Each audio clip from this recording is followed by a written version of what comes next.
We are on to the second spot on our community top prospect list, and as we mentioned last time, things are somewhat split among the experts.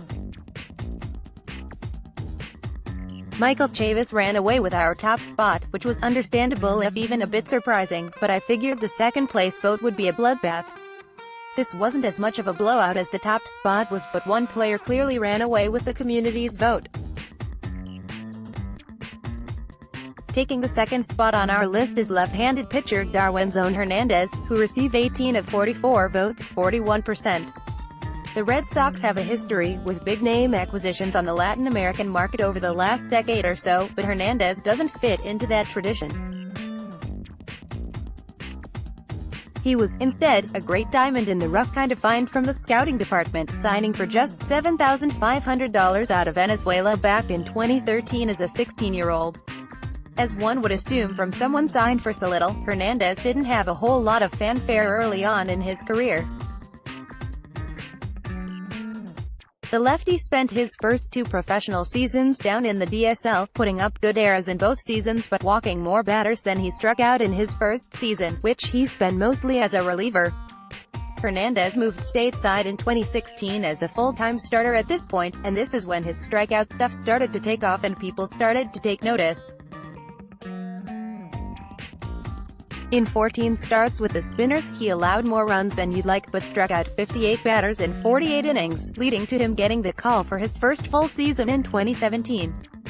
Hernandez didn't disappoint in that year and really put himself on the map in 2017. In 103 1/3 innings in Greenville, the southpaw again put up an ERA over 4.00, just barely at 4.01, but he struck out over 10 batters per 9 innings for the second straight year while showing more consistent control.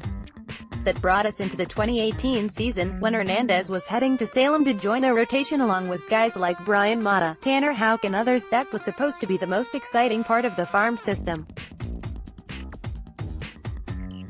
Things didn't really work out as hoped for that group, but Hernandez was solid to good for most of the year.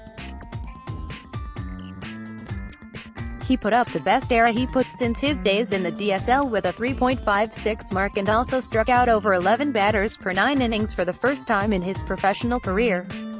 The walk rate regressed a bit again, which was a concern, but as a 21-year-old held his own in high A and earned a late-season promotion to Portland. He pitched out of the bullpen for 6 appearances there and went the year before pitching more out of the bullpen in the Arizona Fall League. It was out in the desert where his national stock really started to skyrocket.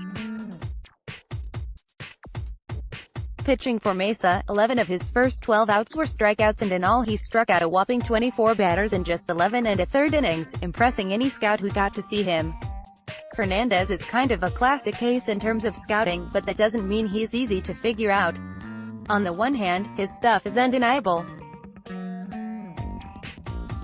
He's an imposing presence on the mound, listed at 6 feet 2 inches 235 pounds, and he has the stuff to match. Hernandez works largely off a big fastball that can sit in the mid-90s and get up to the high 90s in shorter stints. Along with the heat, he has a couple of breaking balls, the better of which is a slower curveball, and he's working on a changeup to go with all of that. The stuff is there for him to start, assuming the development of his changeup continues. The issue, though, is the control. The southpaw has had major walk issues throughout his career, putting together just 2 seasons with fewer than 5 walks per 9 innings and never getting below 4. It's really hard to succeed as a starter like that, which is why most think he'll end up in the bullpen. It's easier to stabilize walk rates in that role, and as we've seen with guys like Craig Kimbrell and Matt Barnes, you can succeed even with walk rates around 4 to 5 per 9 innings if your stuff is good enough. Looking ahead to the coming season, Hernandez was placed on the 40-man roster this past winter as a Rule 5 eligible player, so he could make his major league debut this year. He should begin his age 22 season in Portland, and they have already said he is going to start the year in the rotation.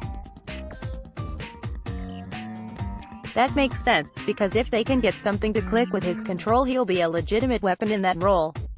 There's a chance he sticks it out, but I would probably bet on a similar trajectory to Travis Lakins, who converted to the bullpen in May.